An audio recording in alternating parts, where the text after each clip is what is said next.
नमस्कार, मैं डीएस गौतम और आप देख रहे हैं एचएनपी न्यूज। आपको बता दें, एक सबसे बड़ा मुद्दा अभी बहुत ज़्यादा तेज़ी से वायरल हो रहा है कि सुप्रीम कोर्ट के मुख्य न्यायाधीश बीआर गवई साहब ने जो टिप्पणी की विष्णु की मूर्ति को लेके, उसके बाद कुछ ऐसी लॉबी है जिसने बीआर गवई को, जो मुख्य न्यायाधीश हैं, उनको टारगेट करना शुरू कर दिया। उनको तमाम तरह की अभद्रता, गाली गलौज, उनके परिवार को टारगेट किया जा रहा है। इसी पर बात करने के लिए हमारे साथ हैं सुप्रीम कोर्ट के वरिष्ठ एडवोकेट सत्य प्रकाश गौतम जी। गौतम जी, कैसे देख रहे हैं? गवई साहब ने एक तरफ जहाँ टिप्पणी की है, तो कैसे देख रहे हैं इसे? देखिए, इसे एक पहलू से समझना मुश्किल और नामुमकिन है।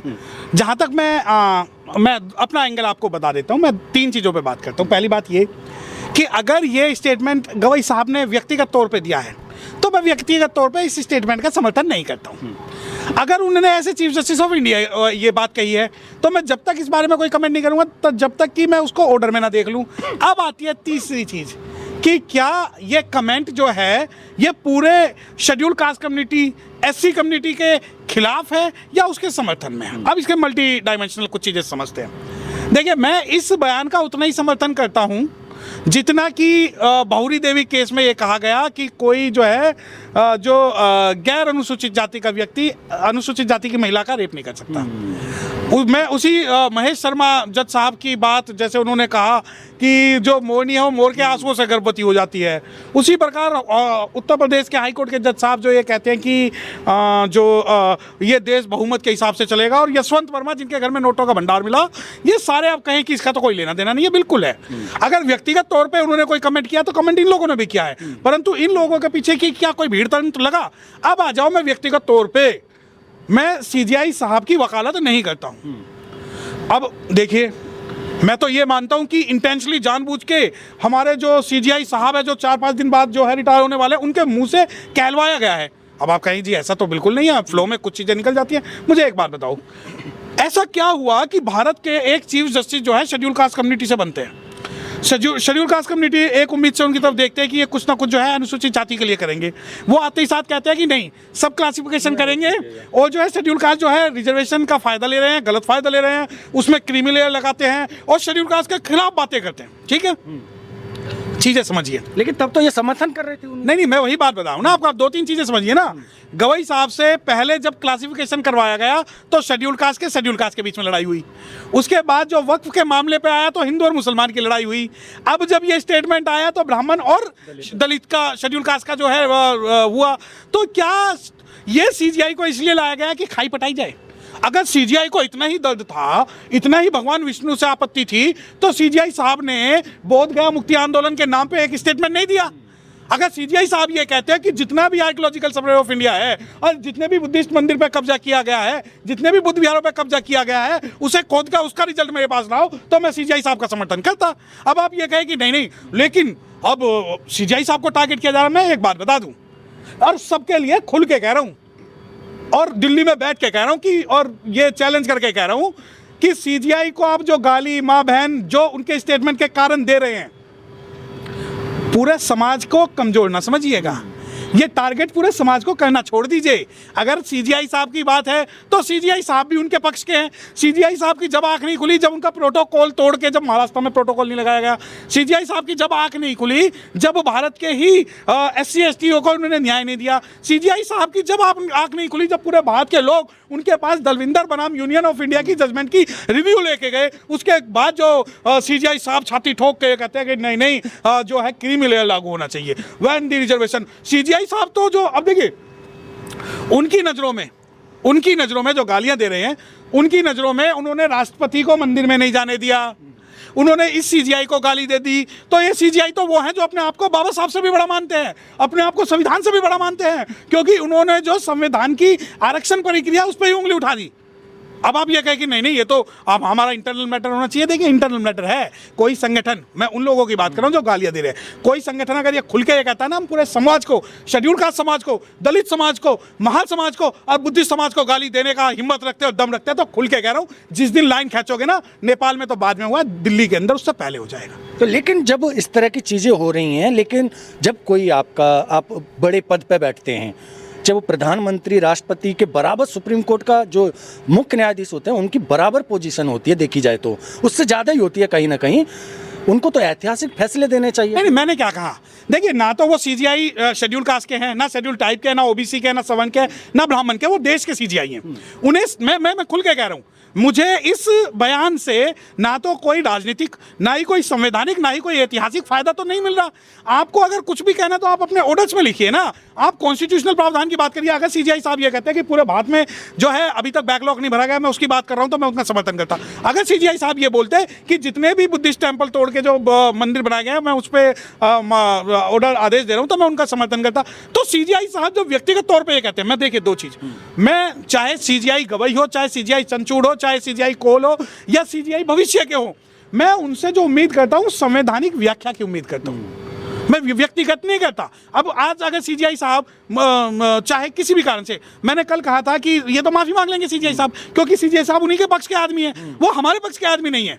लेकिन इससे तो जो बहुजन समाज है, जो SC ST है, उनके लिए तो मुश्किल खड़ी हो रही है। ना देखिए, बहुजन समाज के लिए कोई मुश्किल खड़ी नहीं हो रही।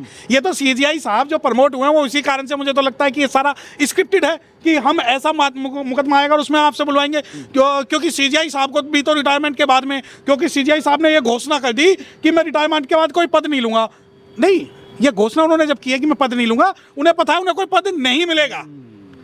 वरना NHRC का आप चीफ बनिए, आप NHRC अगर चेयरमैन बनते हैं तो ना केवल शेड्यूल कास्ट का बल्कि नॉन शेड्यूल कास्ट का भी भला करेंगे, परंतु उन्हें पता है कि नहीं मिलेगा। अब जब 4-5 दिन रिटायरमेंट के रह रहे हैं, ऐसी टिप्पणी करके वो ये दिखाना चाहते हैं कि समाज में मुझे जगह मिल जाए। और जगह कैसी कि जो बहुत सारे जो नहीं बुद्धिस्ट समाज भी है, बहुत सारे नेता हैं जो ये क्लेम करते हैं कि नहीं हम तो समाज का रिप्रेजेंटेशन नौकरी से हटने के बाद करेंगे। ये फ्यूज बल्ब जो है, जो जीते जी नौकरी पर रहते हुए, जो किसी भी शेड्यूल कास्ट का, शेड्यूल टाइप का, ओबीसी का %, अभी ये देखिए, मैं आपको एक बहुत महत्वपूर्ण मुद्दा बता दूं, पूरे भारत को जब सीजीआई गवाह की ये जजमेंट पढ़नी चाहिए थी कि ओबीसी और शेड्यूल कास्ट रिजर्वेशन के अंदर उन्होंने डाइवर्ट रिजर्वेशन का कॉन्सेप्ट जब खत्म किया है, उस मुद्दे पे कहीं ओबीसी और शेड्यूल कास्ट इनके खिलाफ ना हो जाए, ये अपनी जगह बनाने के लिए इन्होंने जानबूझ के बयान दिया है। अब प्लान के तहत, क्योंकि अभी पिछले महीने सीजीआई साहब ने एक जजमेंट दी है।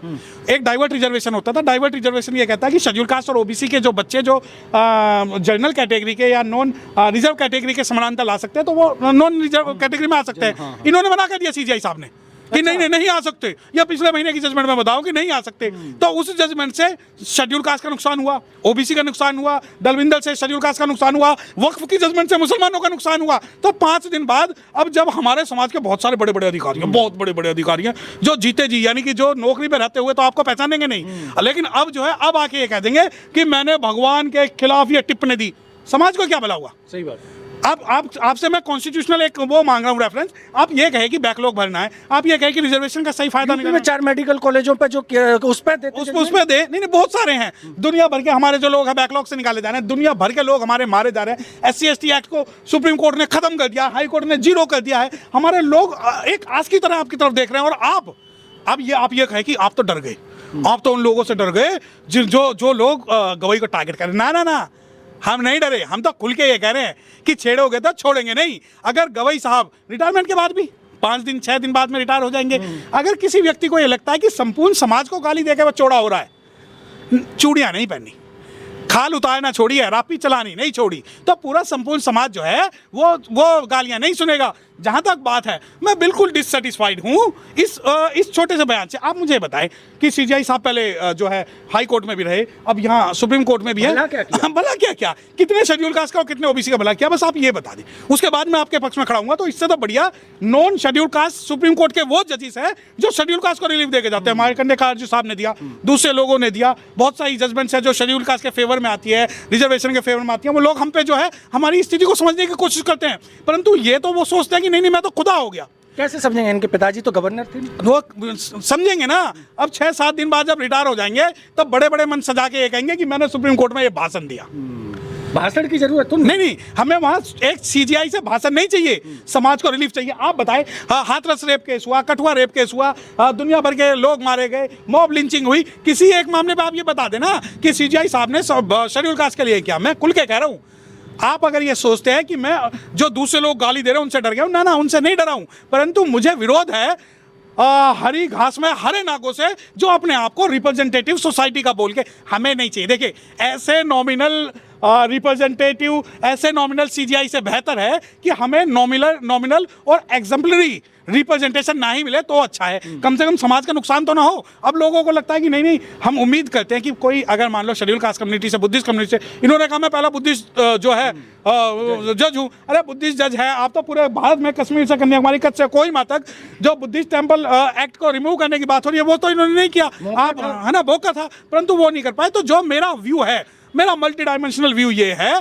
कि जहां तक बात गाली देने की पूरे समाज को है तो उन लोगों की खाल उतार के जूते बना दिए जाएंगे जो हमें पूरे समाज को टारगेट कर रहा है। जहां तक बात गवई के व्यक्तिगत किसी स्टेटमेंट की है, मैं ऐसा कोई भी स्टेटमेंट जो कॉन्स्टिट्यूशनल मैंडेट या संवैधानिक मूल्यों के विरोध में है, मैं ना किसी राष्ट्रपति से, ना किसी प्रधानमंत्री से, ना ही किसी सुप्रीम कोर्ट जज से एक्सपेक्ट करता हूं। और दूसरी बात, आप ये मानिए कि आप चाहे सुप्रीम कोर्ट जज हो, चाहे आप भारत के राष्ट्रपति हो, अगर वो लोग व्यवस्था के खिलाफ आप जाओगे तो आपको ना तो घुसने देंगे ना बोलने देंगे, क्योंकि आप लोग उन्हीं का ही पार्ट हो सकता है कुछ दिनों बाद ये किसी मंदिर में जाकर माफी मांग ले, तो मैं ऐसे व्यक्ति का समर्थन बिल्कुल नहीं करता। मौका तो बहन जी को मिला था, इतिहास बना दिया था। नहीं, हमें तो बताया ना, हमने, आप लखनऊ से चलिए, नोएडा तक आइए। इतिहास किसे कहते हैं? इस दुनिया के अंदर अगर मनुवाद की छाती पे अगर किसी ने कील ठोकी है तो वो लखनऊ और नोएडा जैसे पार्क बना के बहन कुमारी मायावती जी ने बहुजन समाज पार्टी की सरकार में ठोकी है। और नहीं, इन पे तो 50 थे। और इन मौके की जहां तक बात है, अगर 9 अक्टूबर को पूरे दुनिया के अंदर अगर हम ये ना बता दें कि हमारा अस्तित्व क्या है, तो यकीन मानिए आपके कैमरे को बोलना छोड़ देंगे। तो इतिहास फिर से दोबारा दोहराएगा। वक्त आने दे, बता देंगे तुझे आसमां, हम अभी से क्या बताएं क्या हमारे दिल में है। हम तो वो लोग हैं जिन्होंने इस भारत के अंदर एक वोट से सरकार गिरा दी थी। हम वो लोग हैं जिन्होंने ईवीएम की लड़ाई सबसे पहले शुरू की। हम वो लोग हैं जिन्होंने आज तक घुटने नहीं टेके। और पूरी भांड मीडिया, पूरी बिकाऊ मीडिया, पूरी गोदी मीडिया, बिकाऊ चमचे, बिकाऊ दलाल, जो जिन्हें ये लगता है कि बसपा खत्म हो चुकी है, तो बसपा खत्म नहीं हुई है। जहां तक कंपैरिजन की बात है, बहुजन समाज पार्टी का मैं कार्य करता हूं और सिंपल सी बात है, सीजीआई गवई साहब के इस व्यक्तिगत बयान का मैं समर्थन नहीं करता हूं। चलिए, बहुत बहुत धन्यवाद। जिस तरह से जो चीज़ें हुई हैं, मेरा एक और सवाल है आपसे, क्या लगता है जो मेडिकल कॉलेज जो बहन जी ने बनाए थे उनमें 70% रिजर्वेशन बहुजन समाज के लोगों को मिलता था, SC ST को, लेकिन उसे ख़त्म कर दिया। बहुत मौके थे गवई साहब पर भी, सुप्रीम कोर्ट में पिटीशन आई, उस पर डिसीजन नहीं दे सकते। देखिए, सुप्रीम कोर्ट पे मैं बताऊं, एक तो मौका जो आप मेडिकल कॉलेजों का यूपी की बात कर रहे हैं, जहां 70% खत्म कर दिया, क्योंकि वो जो स्टेट के फंड से, स्पेशल कंपोनेंट प्लान के फंड से जो कॉलेजेस बने थे, और ये जो व्यवस्था है पूरे भारत में लागू होनी थी, क्योंकि हमारे पूरे भारत में शेड्यूल कास्ट फंड के नाम से स्पेशल कंपोनेंट प्लान होता है। दिल्ली का केजरीवाल ने खा लिया सब पे, तो केजरीवाल पे किसी पे उंगली नहीं उठी। ठीक है, उनका जो है वो फ्री बिजली फ्री पानी में लगा दिया। हमारे बहुत बड़े एक मंत्री हैं, वो भी साहब जी,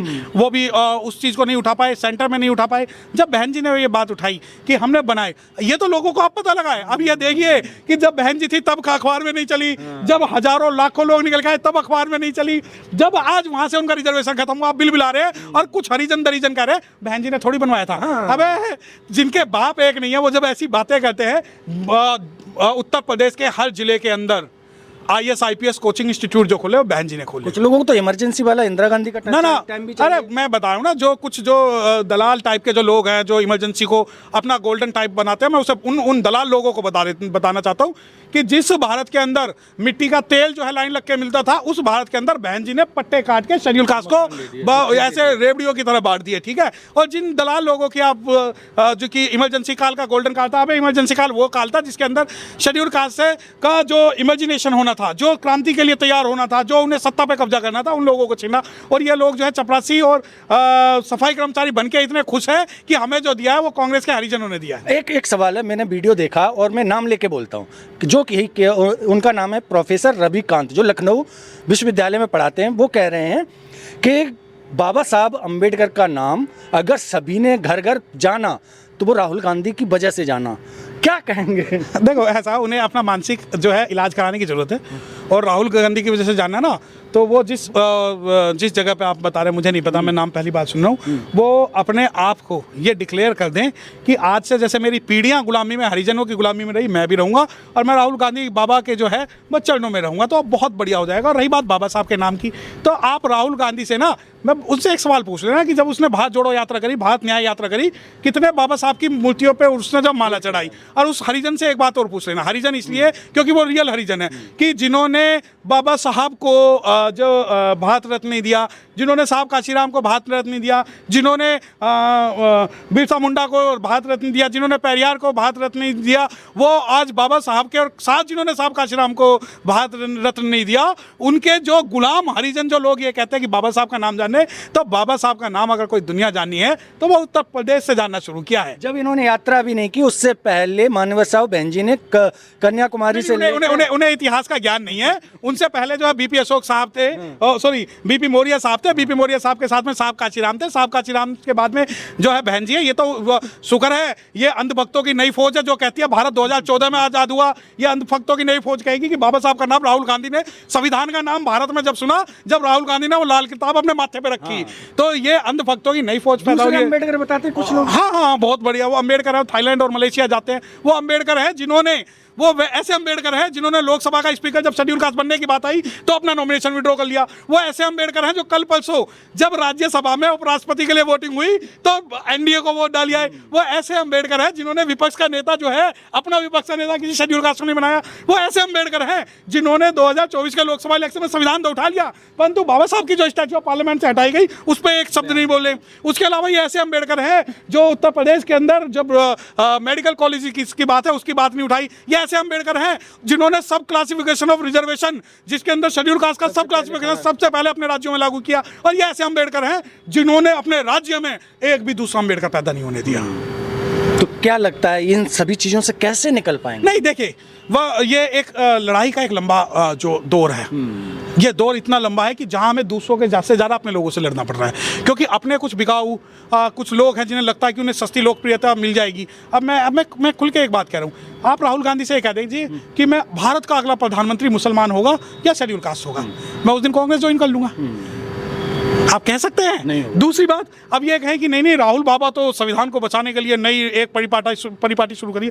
हाँ, अगर संविधान को बचाना चाहते हैं तो भैया रिजर्वेशन क्यों लागू कर रहे हैं? सब क्लासिफिकेशन वाला जो जजमेंट है, क्या कारण है कि राहुल गांधी कहीं से कहीं तक भी उन मुद्दों पे नहीं बोलते जिसमें शेड्यूल कास्ट की जब बात आती है? राहुल गांधी आज उत्तर प्रदेश के अंदर चले और ये पैरवी करें कि जो मेडिकल कॉलेजेस के अंदर में जो शेड्यूल कास्ट की सीटें छीनी गई है उनकी लड़ाई मैं लड़ूंगा, तो मैं राहुल गांधी के साथ उनके टीम में भी शामिल होऊंगा, मैं उसके लिए काम भी करूंगा। परंतु राहुल गांधी के जो पुरखे हैं और मेरे जो पुरखे हैं, मेरा जो बाप है, मेरा बाप ये कह के गया था कि कांग्रेस की मैं चवन्नी की भी सदस्यता नहीं लूंगा, तो मैं तो अपने बाप की बात मानूंगा और मुझे अगर बाप बनाना तो मैं एक बनाऊंगा, मैं दूसरे के बाप को बाप नहीं कहूंगा। बहुत बहुत धन्यवाद गौतम जी। जिस तरह से देश में जो हालत हैं, गवई ने व्यक्तिगत तौर पर जो टिप्पणी की, क्या किया, वो बात सही थी कि जिस तरह से गवई साहब के पास मौका था, वो चाहते तो इतने अच्छे अच्छे डिसीजन देते जिनसे इतिहास बन जाता और इतिहास में उनका नाम दर्ज हो जाता। लेकिन वही बात हो गई ना, ढाक के 3 पात। उन्होंने जो डिसीजन भी दिए वो किसी भी काम के नहीं रहे। और इसी तरह से अब उनका बयान है, अपनी पहचान बनाना चाहते हैं, समाज में थोड़ी सी उनकी जो छीछालेतन हुई उसको सुधारने की कोशिश में हो सकता है इस तरह की टिप्पणी हो सकता है। और हो भी सकता है कि समाज में जब वहाँ रिटायर्ड हो जाएंगे कुछ दिन बाद तो वो समाज के बीच में भी जाएंगे, तो समाज उनसे सवाल करेगा कि आपने किया क्या हमारे लिए? आपको इतना बड़ा संवैधानिक पद मिला बाबा साहब की बदौलत, लेकिन आपने उन बाबा साहब के मूल्यों पर चल के किया क्या? आप भी बताइए कमेंट करके। और हमारी जो बातचीत हुई है इस पर आपकी क्या राय है, आप अपनी राय कमेंट बॉक्स में जरूर रखें। बाकी की खबरों के लिए बने रहिए HNP न्यूज़ के साथ। मैं DS गौतम, धन्यवाद।